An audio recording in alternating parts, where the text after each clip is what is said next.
Ornn's name was once spoken throughout the lands that would one day become known as the Freljord.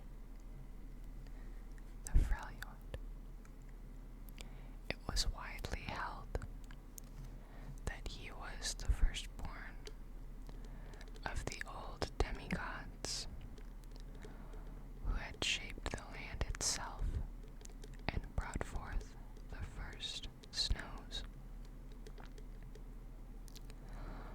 More than any other of his kind, Ornn was said to value privacy, solitude, and focus. Beneath a dormant volcano that bore scars from some ancient eruption, he labored day and night, forging whatever his heart desired. The results were priceless tools, destined for feats of legend. The lucky few who have stumbled upon these relics note their bewilderingly high quality. Some even claim that Brahm's shield was made by Ornn thousands of years ago and remains as sturdy as the day it was finished.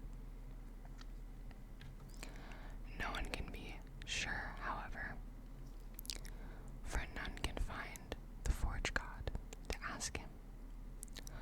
Almost all the tales of Ornn's deeds and accomplishments have been excised from history by his enemies and the slow march of time.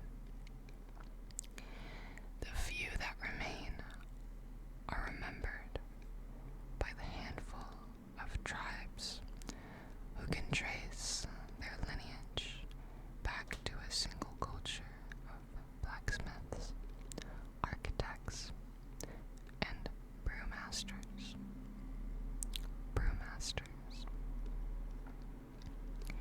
This long-lost populace was known as the hearth blood.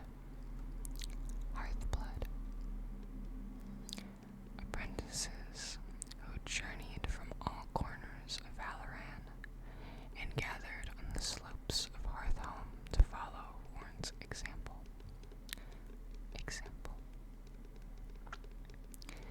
Despite this imitative form of worship, Ornn never considered himself their patron. He would only give them curt nods or frowns when they offered up their work. And yet, the Hearthblood accepted this and were determined to hone their skills. As a result, they came to create the finest tools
this story.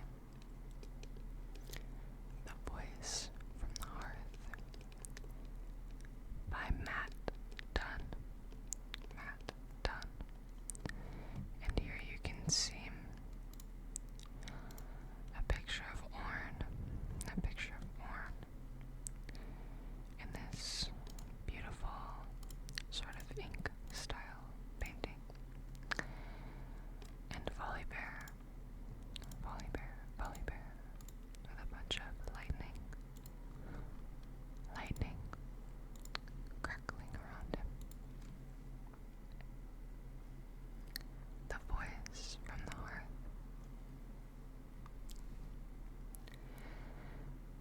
No one knew who lit the fire, but we saw the plume of smoke from far away.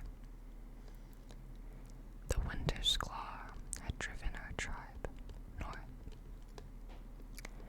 where the land was so harsh that even our war mother, Olgavana, shivered through the first night. Our Ilna herd died on the second. At least we had food for the third. But even that feast was a memory as we climbed the mountain with no peak. Legless Creek called it the half mountain of Old Ornn. Our shaman had lost his mind, but Olgavana bade us carry the fool. He had convinced her that our survival lay at the source of that mysterious smoke. The rest of us believed we were marching to our doom. The slopes of the half mountain were a tortured landscape of black stone. We found the ruins of a forgotten city, shown on no map, now just a maze of charred foundations. Creek, I think is how you pronounce it, perched atop Boren's shoulders, insisted it was once named Hearth Home.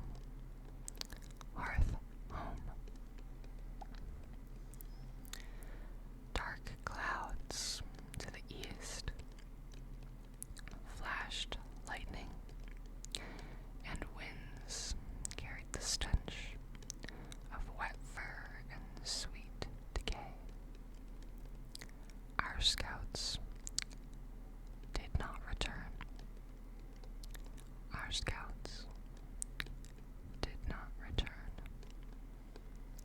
We all knew what this meant, but none of us wished to utter the word or sign aloud.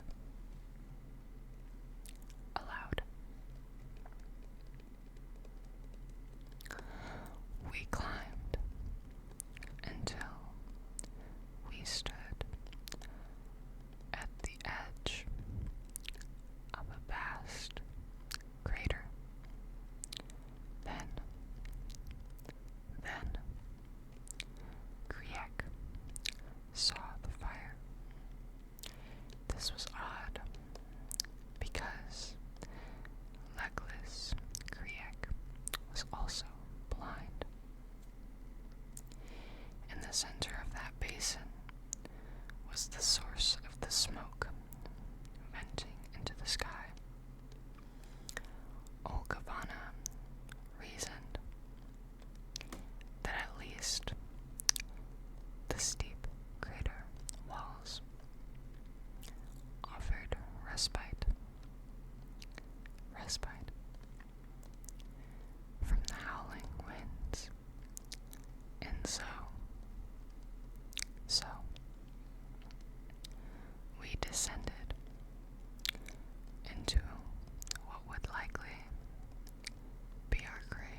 skilled in combat like the other tribes.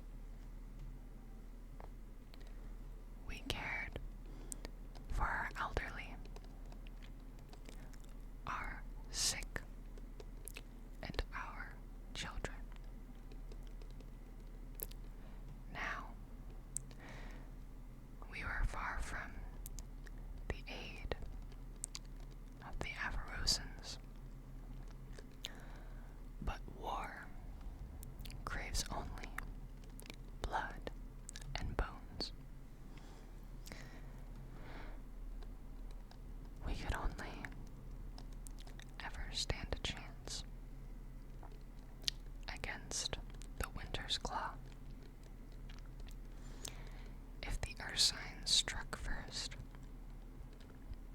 Our defense would be terrifyingly short.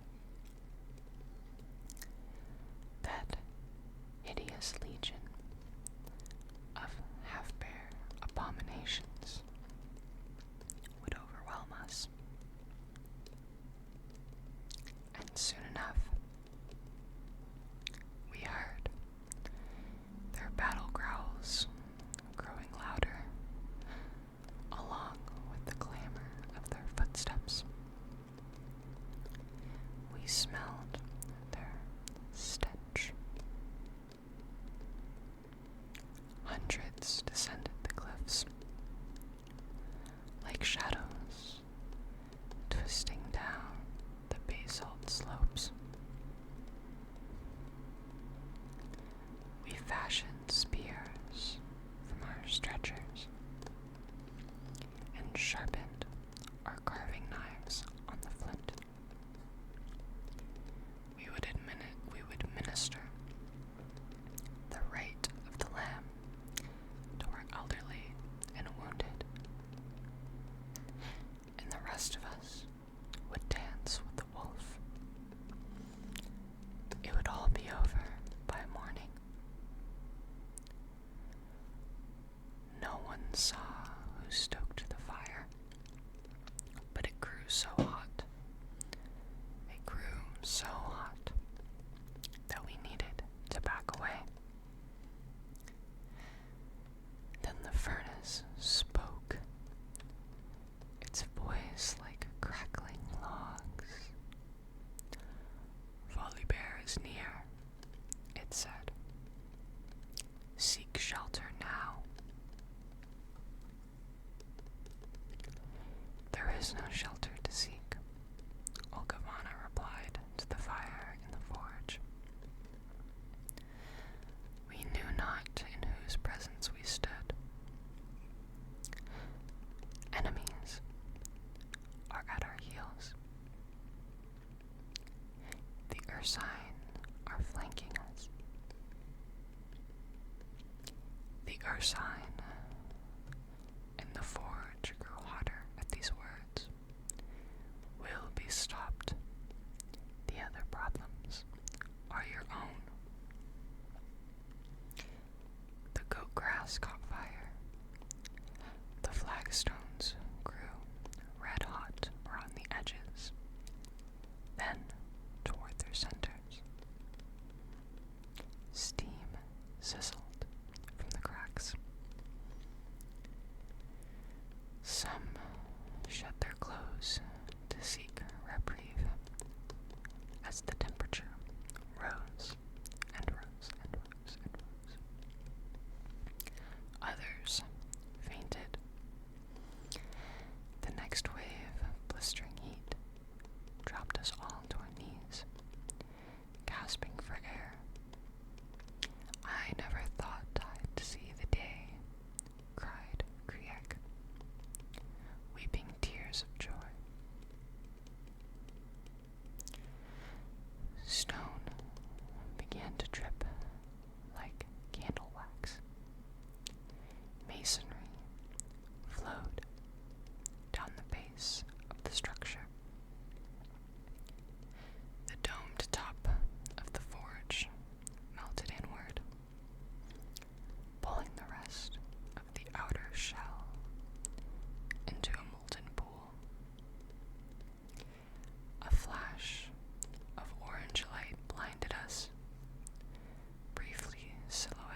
his chin and hardening into a braided beard. His eyes were glaring embers. In one hand, he carried a hammer. In the other, he hefted an anvil with equal ease. We gathered behind our war mother. Olkavana gripped Valswag, her true ice axe, and approached Ornn. If the Ursine are your foes, we will fight by your side, she said. Then, in a gesture unbecoming of an iceborn war mother, she bent the knee and laid her weapon at Ornn's feet. Valswag's true ice melted, revealing an ordinary bronze and iron axe beneath. I had never seen true ice melt. No one had ever seen true ice melt. We felt it wise to join Olkavana in her kneeling.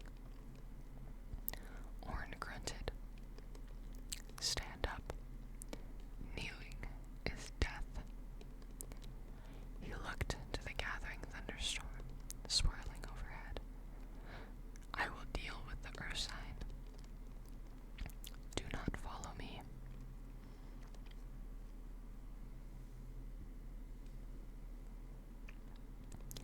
He lumbered toward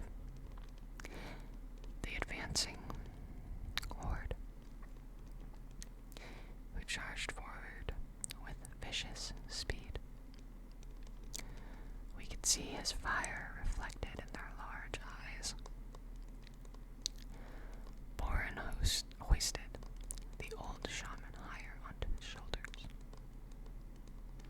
Old Ornn swinging his hammer, he bounds valleys from mountains, the legless fool half sunk. We watched in stunned silence as the creature stood alone against the Ursine. With a roar, he brought his hammer down onto the ground, and a fissure cracked toward the advancing army, stopping just short of their vanguard. Spouts of lava and sulfur jetted into the sky. Hardened fire rained down on the half-bear warriors. Warriors. Whatever old Ornn was,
caustic fog blanketed the entire caldera.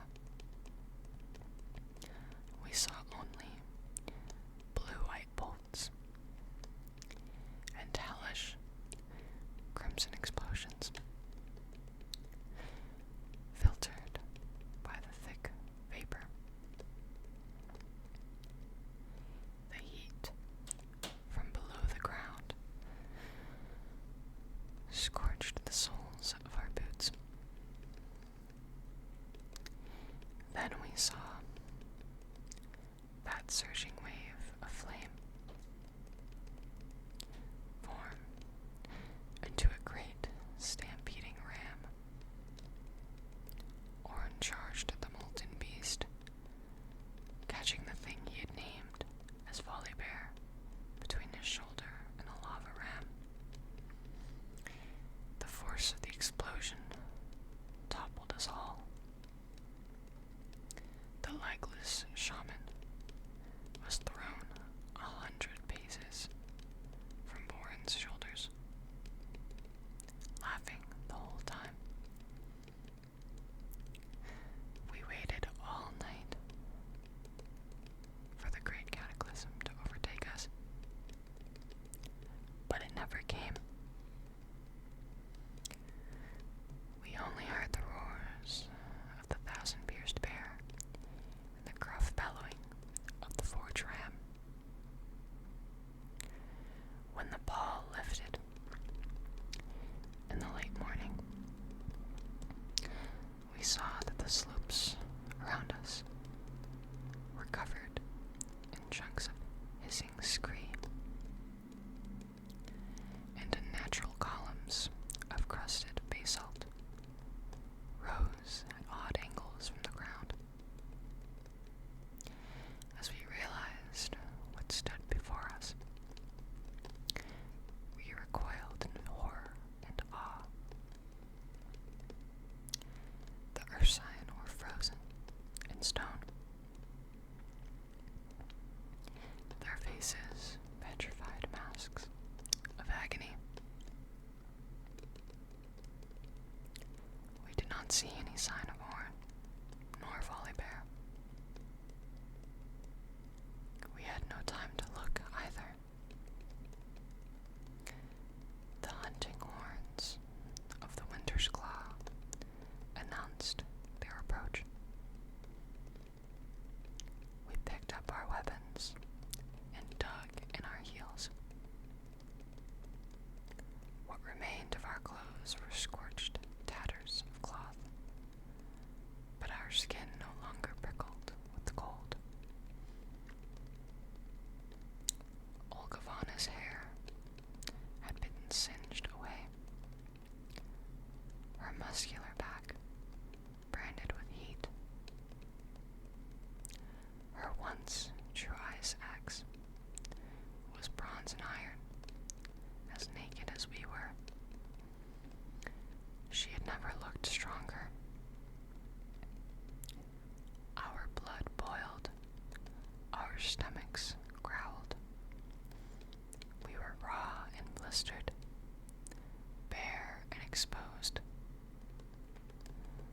We smeared our chests with ash in the shape of a hammer and ram horns upon our faces. We sang and chanted in the memory of last night with the words of mad old Kriek. We knew who lit the fire.